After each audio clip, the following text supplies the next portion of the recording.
Consideremos estos materiales desde el punto de vista determinista, inaugurado por Freud, o mejor, para expresarnos como Freud. Interpretemos este sueño. De la jornada anterior subsiste un deseo insatisfecho. Este deseo en el sueño es realizado en el símbolo de la manzana cogida. ¿Por qué la satisfacción del deseo se envuelve en una imagen simbólica, en lugar de realizarse en un pensamiento sexual claro? Freud, por toda respuesta, llama la atención sobre el sentimiento de falta, de culpabilidad, innegable en nuestro ejemplo, y dice: es la moral impuesta al joven desde su infancia lo que, al esforzarse por reprimir los deseos de esta clase, confiere a una aspiración completamente natural un tono molesto o ignominioso. Por eso el pensamiento incómodo, reprimido, no puede abrir. Se pasó sino de forma simbólica. Puesto que hay incompatibilidad entre estos pensamientos y la conciencia moral, Freud postula una instancia psíquica a la que llama censura, y que velaría para impedir que el deseo indecoroso penetrara sin ambajes en la conciencia. Aunque la forma de ver finalista que yo opongo de la concepción freudiana no significa, como lo subrayo expresamente, una negación de las causas del sueño, no por ello deja de conducir a una interpretación completamente diversa de sus materiales asociativos. Los hechos en sí, a saber, las asociaciones, son lo mismo, pero se les confronta con otra unidad de medida. Planteamos el problema de una forma muy sencilla y nos preguntamos: ¿para qué sirve? ¿Qué sentido tiene el sueño? ¿Qué debe suscitar? Esta pregunta no es arbitraria, puesto que se hace respecto a toda actividad psíquica, respecto a cada una y en toda circunstancia. Podemos preguntar por qué y con qué objeto. Toda creación orgánica pone en marcha un sistema complejo de funciones con objeto bien definido, y cada una de estas funciones, a su vez, puede descomponerse en una serie de actos y de hechos que concurren por su orientación al edificio común.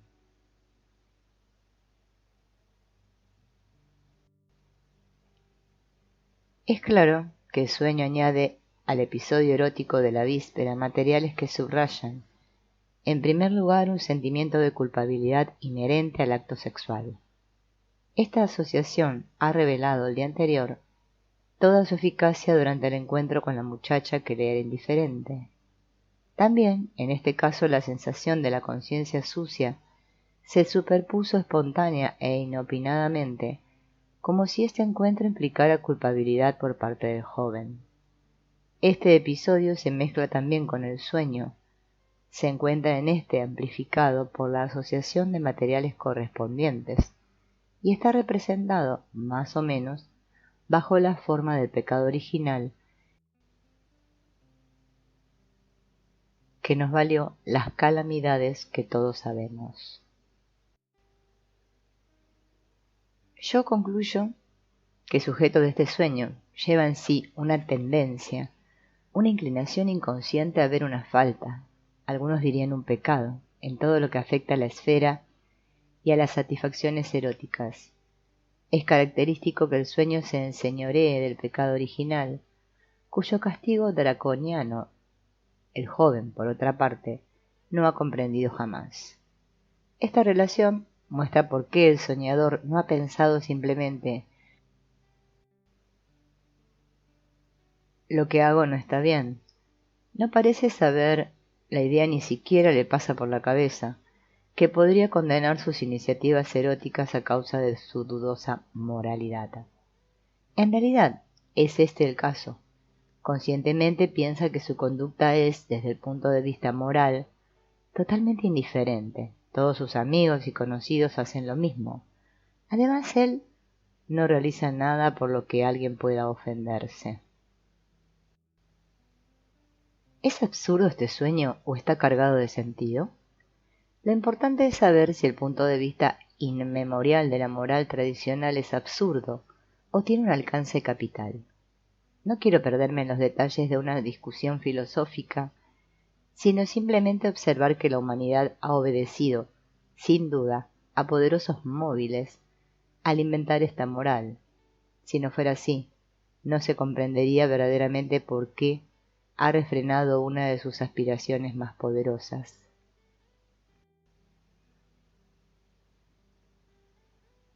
Si apreciamos este estado de cosas en su justo valor, es preciso que reconozcamos la profunda significación de un sueño que muestra al joven la necesidad de considerar sus iniciativas eróticas desde el punto de vista moral.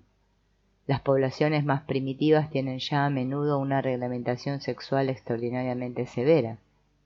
Esto prueba que especialmente la moral sexual constituye, en el seno de las funciones psíquicas superiores, un factor que no se debe subestimar. En nuestro caso, se podría decir que el joven, ligero y como hipnotizado por el ejemplo de sus amigos, se abandona a sus tentaciones eróticas, olvida que el hombre es también un ser moralmente responsable, que habiéndose dado a sí mismo la moral, quiera o no quiera tiene que agachar la cabeza bajo el yugo de su propia creación. En este sueño podemos discernir la función contrapeso del inconsciente, los pensamientos, inclinaciones y tendencias que la vida consciente no valora suficientemente. Entran en acción como por alusión durante el sueño, estado en el que los procesos conscientes están casi totalmente eliminados. Cierto que nos podemos preguntar qué provecho obtiene con ello el sujeto que sueña, dado que seguramente no será capaz de comprender su sueño. Señalemos a modo de respuesta que la comprensión no es un fenómeno puramente intelectual. La experiencia muestra que una infinidad de cosas, intelectualmente hablando incomprendidas, pueden influir e incluso convencer y orientar al hombre de forma decisiva. Recordemos tan solo la eficacia de los símbolos religiosos. El ejemplo citado podría inducir a pensar que en cierto modo la función onírica constituye directamente una instancia moralizadora. Evidentemente este ejemplo parece confirmarlo, pero si recordamos que los sueños poseen en cada caso específico contenidos subliminales, no podrá tratarse ya de una función moral. En la acepción restringida del término, así los sueños de personas intachables desde el punto de vista moral liberan contenidos inmorales en el sentido corriente de la palabra. Es sintomático que San Agustín se felicitara de no ser responsable de sus sueños ante Dios. El inconsciente es aquello que, incesantemente, deja de ser consciente.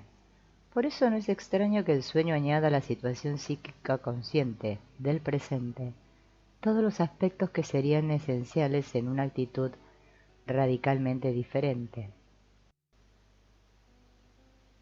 Es claro que esta función del sueño constituye una regulación psíquica, un contrapeso absolutamente indispensable en toda actividad ordenada. Reflexionar sobre un problema es considerarlo con vistas a su solución, en todos sus aspectos y con todas las consecuencias que implica. En cierto modo, este proceso mental se perpetúa automáticamente durante el estado más o menos inconsciente del sueño. Según nuestra experiencia actual, parece que todos los puntos de vista subestimados o desconocidos en el estado de vigilia, es decir, que eran relativamente inconscientes, se presentan al espíritu del sujeto que sueña, aunque solo sea por alusión. El simbolismo de los sueños, tan discutido, será apreciado de forma muy diferente según que se le considere desde el punto de vista causal o desde el punto de vista final. El determinismo de Freud postula la existencia de una necesidad, de un deseo reprimido que se expresa en el sueño. Este deseo es siempre relativamente sencillo y elemental. Así, el joven de nuestro sueño habría podido soñar también que tenía que abrir una puerta con una llave, que volaba en avión, o que besaba a su madre, etc. Desde el punto de vista freudiano, todo esto podría tener la misma significación. En esta vía, la escuela freudiana ortodoxa ha llegado, por citar un ejemplo sorprendente, a ver símbolos fálicos, más o menos, en todos los objetos largos que aparecen en los sueños, y símbolos femeninos en todos los objetos redondos o huecos. La concepción finalista restituye a las imágenes del sueño el valor que le es propio. Si, por ejemplo, en lugar de la escena de la manzana, nuestro joven hubiera soñado que tenía que abrir una puerta con una llave, a este sueño diferente habrían correspondido materiales asociativos esencialmente diferentes. Estos, a su vez, habrían completado la situación consciente de modo diferente y la habrían situado en un ambiente y en un marco muy ajeno a las circunstancias generales. Precisa, das gracias a la escena de las manzanas. Vista desde este ángulo, la riqueza del sentido de los sueños se basa precisamente en la diversidad de las expresiones simbólicas y no en su reducción unívoca. El determinismo causal tiende por su propia naturaleza hacia esta reducción unívoca, es decir, hacia una codificación de los símbolos y de su sentido. El punto de vista finalista, en cambio, ve en las variaciones de las imágenes oníricas el reflejo de situaciones psicológicas infinitamente variadas. No concede a los símbolos una significación fija. Para él las imágenes oníricas son importantes en sí mismas, pues es en sí mismas como tienen la significación que les vale hasta su aparición en el curso de un sueño. En nuestro ejemplo, el símbolo, visto bajo este ángulo, tiene casi el valor de una parábola, no disimula, enseña. La escena de la manzana hace claramente alusión a la falta personal, con la escena del paraíso como fondo. Según el punto de vista adoptado, se concebirá, pues, como se ve, el sentido del sueño de una u otra forma. La cuestión es saber cuál es la concepción mejor y más verídica. Concebir el sentido del sueño de una u otra forma es para nosotros los terapeutas una necesidad de orden, ante todo, puramente práctica y no teórica. Si queremos atender a nuestros enfermos, debemos intentar, por móviles muy correctos y concretos, entrar en posesión de los medios que nos han de permitir educarlos con eficacia. Como ha mostrado claramente nuestro ejemplo, la búsqueda de asociaciones ha planteado una cuestión encaminada a abrir los ojos al joven sobre cosas que su corazón, ligero, descuidaba.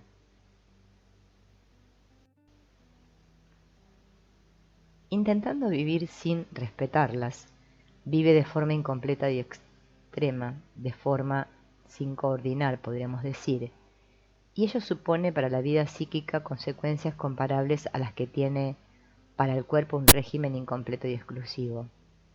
Para educar, para dirigir una personalidad hacia su autonomía armoniosa, es preciso esforzarse por hacerla asimilar todas las funciones que se mantienen embrionarias en su seno y que no han alcanzado su desarrollo en la conciencia.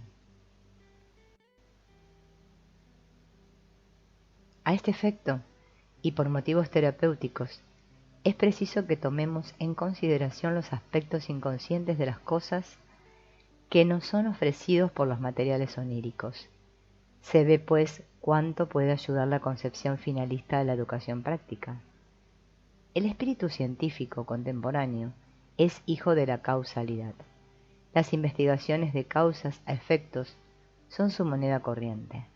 Esta es la razón por la que, cuando se trata de dar una explicación científica de la psicología onírica, las ideas freudianas del más puro determinismo parecen tan seductoras.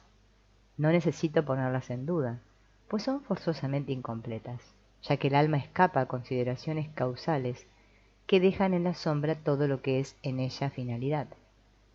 Solo la colaboración de las concepciones causales y finales, colaboración que a causa de enormes dificultades tanto teóricas como prácticas, está todavía por realizar, es susceptible de llevarnos a una comprensión mejor de la naturaleza del sueño. Pasemos a algunos problemas más particulares y ante todo la cuestión de la clasificación de los sueños. No sobreestimamos su significación práctica o teórica. Cada año tengo que estudiar de 1500 a 2000 sueños y esta vasta experiencia me ha permitido constatar que hay realmente sueños tipos, pero no son muy frecuentes y la apreciación finalista disminuye mucho la importancia que, desde el punto de vista causal, tiene su significación simbólica fija. La importancia primordial de los motivos típicos de los sueños reside en que permiten comparaciones con los temas mitológicos. Numerosos motivos mitológicos se encuentran a menudo con una significación análoga en los sueños de muchas personas. Los ejemplos nos llevarían desgraciadamente demasiado lejos, por otra parte, ya he publicado algunos. Los paralelismos entre los motivos oníricos tipos y los temas mitológicos permiten suponer, como ya hizo Nietzsche, que el pensamiento onírico es una forma filogenética anterior de nuestro pensamiento. Ilustramos esto volviendo al sueño citado más arriba. Como recordamos, la escena de la manzana simbolizada en él, de forma típica, la culpabilidad erótica. El pensamiento abstracto se habría expresado así: hago mal al actuar de esa manera. Es característico que el sueño no se exprese jamás de esta forma abstracta y lógica, sino siempre con la ayuda de parábolas y de alegorías. Esta particularidad caracteriza igualmente a las lenguas primitivas. Sus giros floridos siempre nos sorprenden. En los monumentos de las literaturas antiguas, las parábolas de la Biblia, por ejemplo, lo que hoy se expresa mediante la expresión abstracta, se decía entonces con la imagen figurada. Incluso un espíritu tan filosófico como Platón no teme definir ciertas ideas fundamentales mediante el rodeo de los símbolos. Nuestro cuerpo conserva las huellas de su desarrollo filogenético. Lo mismo ocurre con el espíritu humano. Es pues posible ver en el lenguaje alegórico de nuestros sueños un residuo arcaico. El robo de la manzana de nuestro ejemplo es además uno de esos motivos oníricos tipos que reaparecen con múltiples variaciones en numerosos sueños. Es al mismo tiempo un tema mitológico muy conocido, que encontramos no solo en el relato bíblico, sino también en innumerables mitos y leyendas, procedentes de todas las épocas y de todas las latitudes. Constituye una de esas imágenes universalmente humanas, susceptibles de renacer autóctonas en cada uno de nosotros y en todo tiempo. La psicología del sueño abre así la vía de una psicología comparativa general, de la que podemos esperar una comprensión del desarrollo y de la estructura del alma humana, análoga a la que nos ha aportado la anatomía comparativa para el estudio del cuerpo humano. El sueño nos comunica, pues, con un vocabulario simbólico, es decir, con la ayuda de representaciones a base de imágenes y sensoriales, ideas, juicios, concepciones, directrices, tendencias, etc., que reprimidas o ignoradas eran inconscientes. El sueño que deriva de la actividad del inconsciente da una representación de los contenidos que en él duermen, no de todos los contenidos que en él hay, sino sólo de algunos de ellos que por vía de asociación se actualizan, se cristalizan y se seleccionan en correlación con el estado momentáneo de la conciencia. Esta constatación es, desde el punto de vista práctico, de una gran importancia. Si queremos interpretar un sueño correctamente, necesitamos un conocimiento profundo de la situación consciente correspondiente. El sueño nos revela su aspecto inconsciente y complementario, es decir, que contiene los materiales constelados en el inconsciente, en nombre de la situación consciente momentánea. Si no se está al corriente de los datos conscientes, es imposible interpretar un sueño de forma satisfactoria, a excepción, evidentemente, de los logros debidos al azar. Ilustremos esto con un ejemplo. Un día recibo a un señor en consulta por primera vez. Me declara que siente una gran curiosidad por las ciencias y que se interesa a sí mismo desde un punto de vista literario por las cosas del psicoanálisis. Me dice que se encuentra muy bien y que no me consulta en calidad de enfermo, sino por pura curiosidad psicológica. Añade que tiene una posición muy desahogada y que goza de mucho tiempo libre, durante el cual se entrega a sus múltiples curiosidades. Desea conocerme para que yo le inicie en los arcanos del análisis y de su teoría. Lamenta por otra parte ser él un hombre normal, quien se presente, ya que tendrá poco interés para mí, acostumbrado a vérmelas con locos. Me había escrito unos días antes para que le fijara una entrevista. En el curso de la conversación pasamos a hablar rápidamente de los sueños y yo le pregunto si no ha tenido alguno de la noche anterior. Me responde afirmativamente y me cuenta el siguiente sueño. Estoy en una estancia de paredes desnudas en la que una persona, una especie de enfermera, me recibe. Quiere obligarme a que me siente en una mesa sobre la que hay un tarro de kéfir que debo tomar. Yo deseo ir a ver al doctor Jung, pero la enfermera me responde que estoy en un hospital y que el doctor Jung no tiene tiempo de recibirme. El contenido manifiesto del sueño muestra ya que la consulta proyectada ha arrastrado al inconsciente a tomar posición de una forma que todavía no comprendemos. Las asociaciones son las siguientes: las paredes desnudas, una especie de sala de espera helada como un edificio público, la recepción de un hospital. Yo no he estado jamás en un hospital como enfermo. La enfermera era repulsiva y bizca. Me recuerda a una echadora de cartas que era al mismo tiempo quiromántica. La consultaba para que me predijera el porvenir. Durante una enfermedad tuve a una diaconisa como enfermera, el tarro de kéfir. El kéfir me desagrada. No lo puedo tragar. Mi mujer lo toma continuamente y yo le gasto bromas por ello, pues tiene la manía de que hay que hacer todos los días algo por la salud. Me recuerda que pasé una temporada en un sanatorio. Tenía los nervios agotados y allí tenía que tomar kéfir. Aquí le interrumpí y le pregunté, pregunta muy indiscreta, si su neurosis había desaparecido por completo desde entonces. Él intentó eludirla, pero al final tuvo que confesar que seguía teniendo su neurosis y que en realidad su mujer le insistía desde hacía tiempo para que viniera a consultarme. Sin embargo, prosiguió, su nerviosismo no es tal como que necesite un tratamiento. Él no es un chiflado, y yo solo cuido a los desequilibrados. Lo que a él le interesa es solo conocer mis teorías psicológicas, etc. Estos materiales revelan en qué sentido el consultante falsificaba la situación.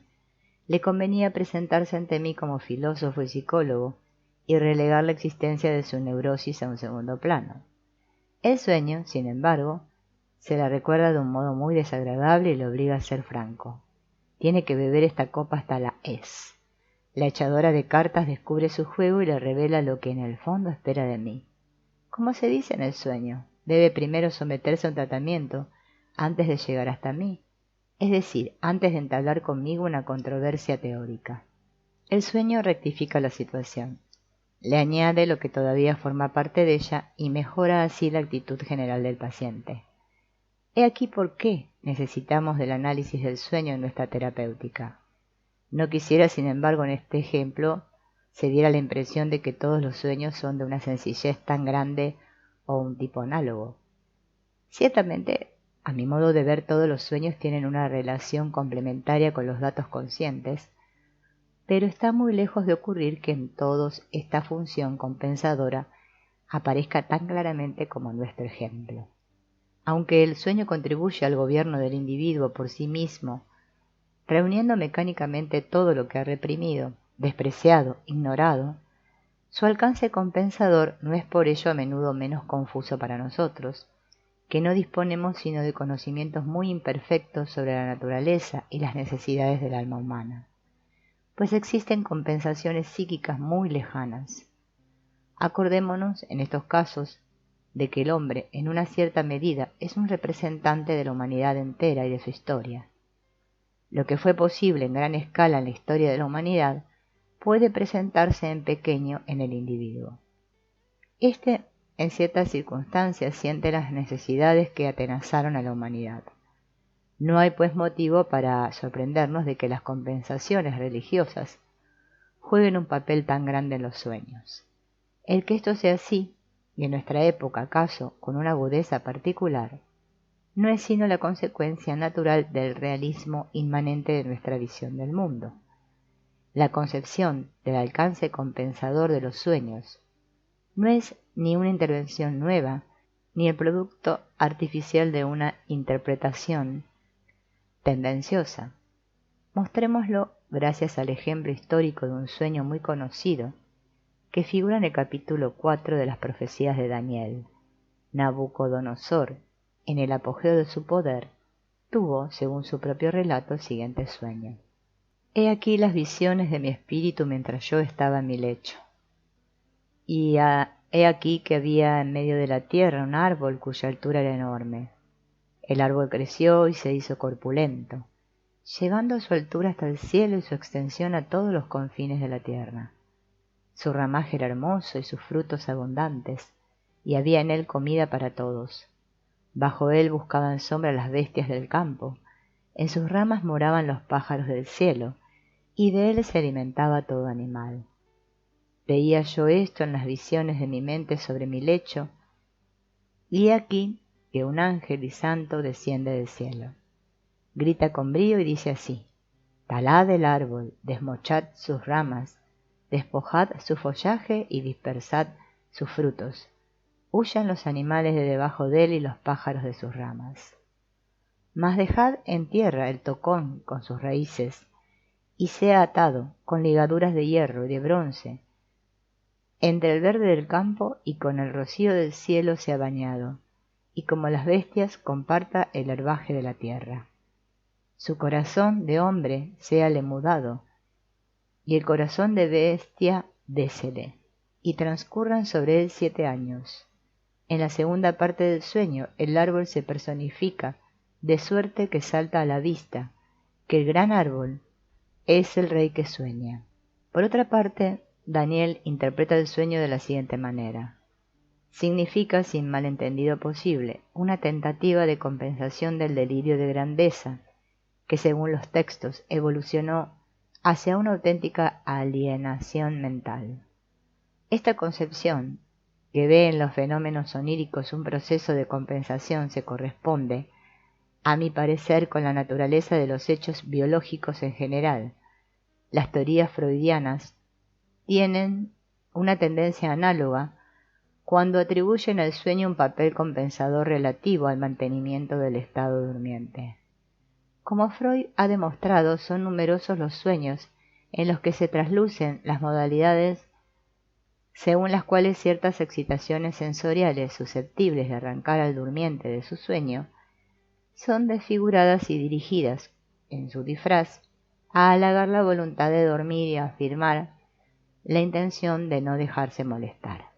Asimismo, como Freud ha demostrado también, hay otros sueños muy frecuentes en los que los estímulos perturbadores intrapsíquicos, como la aparición de representaciones personales, capaces de desencadenar reacciones afectivas poderosas, son disfrazadas y envueltas en un contexto onírico que difumina suficientemente la agudeza de las representaciones para impedir las descargas afectivas excesivas.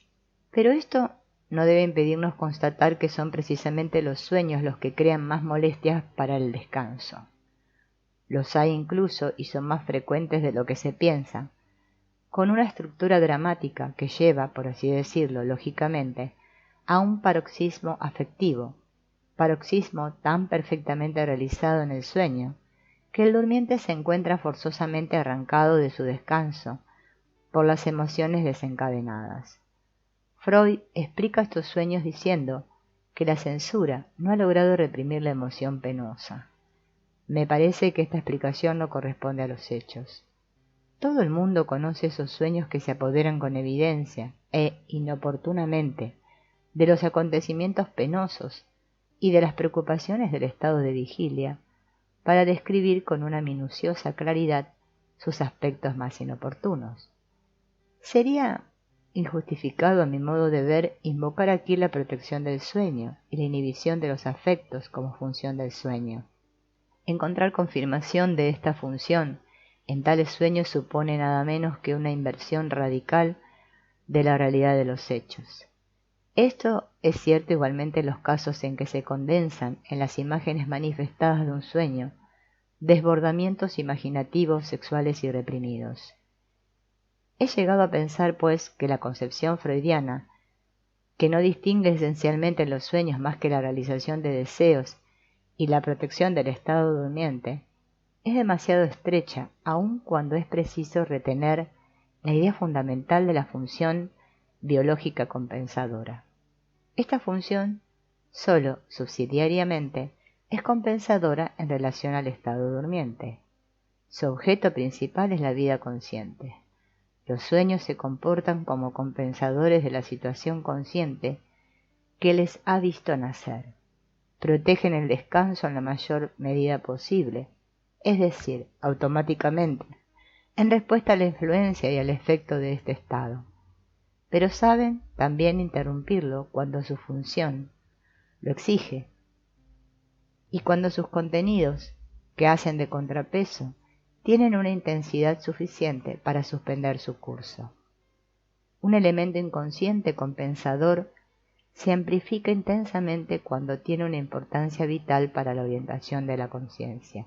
Desde 1906 he llamado la atención sobre las relaciones compensadoras que hay entre el consciente y los complejos autónomos, y he subrayado al mismo tiempo su oportunidad. Flournoy, simultánea e independientemente de mis trabajos, hacía lo mismo. De estas observaciones se desprende la posibilidad de impulsos inconscientes orientados hacia un fin. Pero subrayamos que la orientación final del inconsciente no tiene nada en común con las intenciones conscientes concomitantes. Por regla general, incluso, el contenido del inconsciente contrasta con el estado consciente. Es este el caso en particular cuando el comportamiento consciente sigue una línea de conducta demasiado exclusiva, que amenaza lacerar las necesidades vitales del sujeto. Cuanto más es la actitud consciente de un extremismo exclusivo, alejándose así de las posibilidades vitales óptimas, más hay que contar con la posible aparición de sueños vivaces y penetrantes, de contenido ricamente contrastado, pero juiciosamente compensador, como expresión de la autorregulación psicológica del individuo. Así como el cuerpo reacciona de forma adecuada a una herida, a una infección o a un modo de vida anormal, así también las funciones psíquicas reaccionan a los trastornos perturbadores y peligrosos con medios de defensa apropiados. El sueño, en mi opinión, forma parte de estas reacciones oportunas, al introducir en la conciencia, gracias a un ensamblaje simbólico, los materiales constelados en el inconsciente por los datos de la situación consciente. En estos materiales inconscientes se encuentran todas las asociaciones que su desaparición hacía subliminales, pero que, no obstante, poseen la energía suficiente como para manifestarse mientras se duermen. Evidentemente, la oportunidad del sueño y de sus imágenes no salta a los ojos a primera vista. El análisis del contenido manifiesto del sueño es necesario para separar los elementos compensadores de su contenido latente. La mayoría de las reacciones de defensa del cuerpo humano son también de naturaleza oscura, y en cierto modo indirecta. Han sido precisos conocimientos muy profundos e investigaciones precisas para poner en claro su papel saludable. Recordemos la significación de la fiebre y de las supuraciones en una herida infectada. Siendo los fenómenos psíquicos compensadores casi siempre esencialmente individuales, esta circunstancia aumenta mucho las dificultades con las que se tropieza para poner en evidencia su naturaleza compensadora. Un principiante en particular se perderá fácilmente. De acuerdo con la teoría de las compensaciones, se esperará, por ejemplo, que que un sujeto con una actitud exageradamente pesimista frente a la vida tenga sueños serenos y optimistas. Tal previsión solo se realizará si la persona es sensible a esta clase de alientos. Pero si su temperamento es rebelde a ellos, sus sueños, razonablemente serán más negros todavía que su conciencia. Aplicarán el principio similia similibus curantur. No es fácil, pues, descubrir las leyes que presiden la compensación onírica. La compensación, en su esencia, está íntimamente ligada con toda la naturaleza del individuo. Las compensaciones posibles son innumerables e inagotables, aunque con la experiencia se acaba por ver cristalizarse ciertos principios fundamentales. No pretendo en absoluto al proponer la teoría de las compensaciones que ella sea la única que haga justicia al sueño, que dé cuenta completamente de todos los fenómenos de la vida onírica. El sueño es una aparición extraordinariamente compleja, tan compleja e insondable como los fenómenos de conciencia. Sería muy aventurado pretender explicar todos los fenómenos conscientes gracias a una teoría que los reduce, sin distinción, a la satisfacción de deseos o de instintos. Es igualmente poco probable que los fenómenos oníricos se plieguen a una explicación tan simplista. En el mismo orden de ideas, no nos será tampoco posible limitarnos a una concepción de los fenómenos oníricos que pone solo de relieve su papel compensador y secundario en relación con los contenidos conscientes. La opinión general, es cierto, concede a la conciencia, por lo que se refiere a la existencia misma del individuo, un alcance mucho más considerable que el que atribuye al inconsciente. Pero esta opinión corriente deberá ser sometida sin duda a una revisión, pues cuanto más se enriquece nuestra experiencia, más se afirma la certeza de que la función del inconsciente goza en la vida de la psique de una importancia que todavía no hacemos sino entrever. Es precisamente la experiencia analítica la que revela, de una forma más o menos probatoria, las influencias del inconsciente sobre la vida consciente del alma, interferencias cuya existencia y significación habían escapado hasta ahora. Según mi convicción, nacida de una larga experiencia y de innumerables análisis, la actividad general del espíritu y la productividad de la psique son probablemente tanto fruto del inconsciente como del consciente. Si este punto de vista es exacto, no es sólo la función inconsciente la que es compensadora y relativa respecto a la conciencia, sino también la conciencia la que está subordinada al contenido inconsciente momentáneamente constelado. Así, la conciencia no tendría el privilegio exclusivo de la orientación activa hacia una meta y una intención. El inconsciente en determinadas circunstancias sería igualmente capaz de asumir una dirección orientada hacia un fin.